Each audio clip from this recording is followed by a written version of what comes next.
Thomas est un garçon très beau qui est toujours entouré de filles qu'il adore de tout leur cœur. Il croit qu'il est très populaire, cependant, un ami lui dit qu'il n'a jamais eu de petite amie, et il comprend alors que les filles veulent seulement le regarder, mais pas le connaître. Thomas veut changer cela, donc il décide d'avoir une petite amie. Aucune fille ne lui plaît, jusqu'à ce qu'il voit des jambes qui lui coupent le souffle et font battre son cœur plus vite. Des jambes qui appartiennent à Misora, la fille la plus étrange de l'école.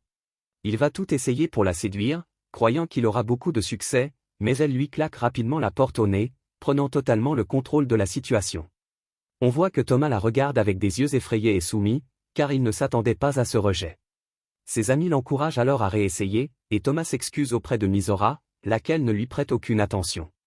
Cependant, Thomas trébuche et tombe sur Misora, leurs visages presque collés, leurs âmes se frôlant et atteignant une félicité infinie.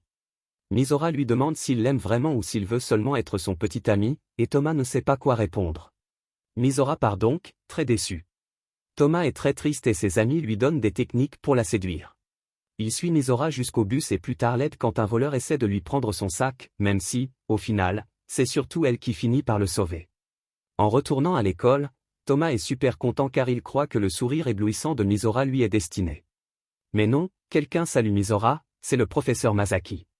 Thomas pense que Misora est amoureuse de lui et sombre dans une profonde tristesse.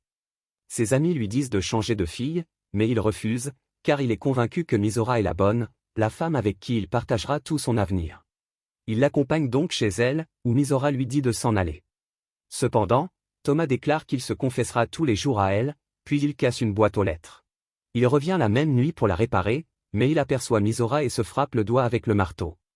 Misora soigne son doigt, et Thomas comprend que ce qui semble être une fille populaire entourée d'amis est en réalité faux. Misora doit travailler pour payer sa maison et mange seule tous les jours. Thomas l'accompagne donc pour le repas et voit un beau tableau, que Misora lui dit être la dernière peinture que son père a faite avant de mourir. Cependant, quand Thomas essaie d'en savoir plus, Misora le met dehors. Thomas élabore alors un plan pour que Misora ne se sente plus jamais seule. Un matin, lorsqu'elle se lève, elle découvre que Thomas a loué l'appartement d'Axan Grave Côté. Ce même soir, Thomas voit des prêteurs d'argent réclamer de l'argent à Misora et menacer de défoncer la porte. Thomas lui dit de venir chez lui se cacher, d'abord elle refuse, puis finit par lui faire confiance. Mais la joie ne dure pas longtemps, car les hommes s'introduisent dans l'appartement, et Thomas la défend au péril de sa vie. Il enlace Misora de toutes ses forces, et elle ferme les yeux car, pour la première fois, elle se sent protégée. Elle pourrait rester dans les bras de Thomas toute sa vie. Finalement, le chef s'en va sans leur faire de mal, et alors qu'on croit que Misora va encore partir sans le remercier, elle reste pour manger avec lui, car elle a découvert que Thomas a une âme pure qui mérite d'être connue, et à laquelle elle pourrait s'attacher jusqu'à la fin des temps. Cependant, en arrivant en classe, Thomas voit que Misora semble amoureuse de Masaki, ce qui le met très en colère. Masaki lui dit de rester après les cours parce qu'il a mal peint, et une fois là-bas, il découvre que Misora prend aussi des cours de peinture avec Masaki. Plus tard, en rentrant, Misora dit que son rêve est de devenir peintre et qu'elle travaille dur pour y arriver. Thomas réalise alors que Misora n'est pas seulement une jolie fille, mais aussi quelqu'un qui a des traumatismes, des rêves et des espoirs. Il dit donc à ses amis qu'il est très amoureux d'elle, et ceux-ci l'encouragent à lui avouer ses sentiments pendant l'excursion nocturne. Le soir, les deux amoureux mangent ensemble, et Thomas dit « Je sens que tu te connectes à moi ». Misora répond « Idiot », mais c'est un insultement affectueux, très différent de ceux qu'elle utilisait au début, comme lorsqu'il avait essayé de la séduire pour la première fois. Thomas veut qu'elle l'accompagne à l'excursion nocturne, mais Misora dit qu'elle ne peut pas venir. Lorsque Thomas revient de l'école, il voit les prêteurs d'argent réclamer encore de l'argent à Misora, laquelle n'en a pas assez. Le chef dit qu'il reviendra plus tard, puis il voit Thomas et lui révèle que Misora a beaucoup de dettes parce que sa mère a dépensé tout l'argent lorsque son père est tombé malade. Misora doit donc travailler tard chaque nuit.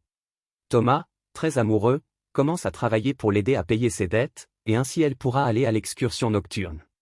Comme il ne peut plus manger avec elle le soir, il lui laisse des repas devant sa porte, ce qui fait fondre le cœur de Misora. On voit que ses yeux deviennent des lunes pleines de joie, débordantes de rêves, s'imaginant effleurer les lèvres de Thomas avec la passion d'un animal affamé.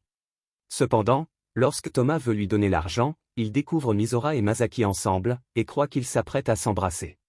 Il écrase l'argent dans sa main et disparaît dans la pluie la plus triste qu'un lion sans dents. Quand il rentre chez lui, Misora vient l'aider car il semble malade. Thomas, dans un dernier geste désespéré d'amour, essaie de dire quelque chose à Misora, mais s'évanouit. À son réveil, il découvre qu'il a dormi à côté de Misora et panique, plus nerveux qu'un canard sans eau. Il repousse les mains de Misora, et elle lui dit qu'elle n'a pas voulu le lâcher pendant qu'il dormait.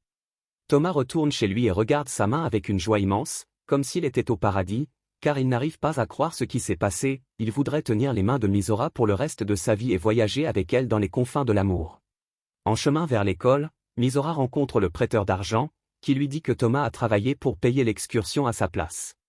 Finalement, elle y va. Une fois là-bas, Thomas lui prend la main et l'emmène dans la forêt pour lui expliquer ses sentiments, pour lui offrir son cœur, et lorsqu'enfin il va l'embrasser et sentir les portes du ciel sur les lèvres de sa bien-aimée. Mais Misora s'écarte encore une fois, cependant, ils découvrent ensuite qu'ils se sont perdus. Ils s'assoient tous les deux pour regarder les étoiles. Misora lui dit qu'elle apprécie beaucoup qu'il ait travaillé pour elle, et Thomas, en larmes, lui dit qu'il retire toutes les confessions qu'il lui a faites chaque jour en tentant de la séduire, parce que si ce qu'il ressent est si intense et passionné, c'est que maintenant, pour la première fois, Thomas sent qu'il s'est vraiment connecté avec Misora, il parle avec son cœur. Avant, Thomas voulait la séduire pour se sentir bien, mais il a découvert que Misora est une femme exceptionnelle et qu'il aimerait accompagner son cœur à chaque lever de soleil pour le reste de sa vie. Cependant, le lendemain, un professeur annonce que Masaki quittera l'école pour des raisons personnelles. Misora devient très triste, et donc Thomas aussi, car ce qu'elle ressent, il le ressent. Misora, en pleurs, se pose des questions, et Thomas l'observe, caché derrière un arbre, tandis qu'elle laisse échapper un cri désespéré dans le vent. Une fois, son père est parti, et maintenant, c'est Masaki qui s'en va. Misora ne peut supporter une telle tristesse, et Masaki lui offre son pinceau. Thomas essaie d'aider Misora, mais elle ne veut pas. Elle dit ensuite à Masaki combien elle l'admire pour ce qu'il est. Arrive le jour de la remise des diplômes, et Thomas trouve Misora très malade, elle lui dit que, depuis la mort de son père, elle est incapable d'exprimer ses sentiments aux personnes qu'elle aime, et que cela la brûle à l'intérieur comme un feu impossible à éteindre. Pendant la cérémonie, Masaki fait un discours, et Thomas commence à repenser à tous les moments heureux qu'il a vécus avec Misora. Il retourne alors chez elle et lui dit qu'il va l'aider à exprimer ses sentiments.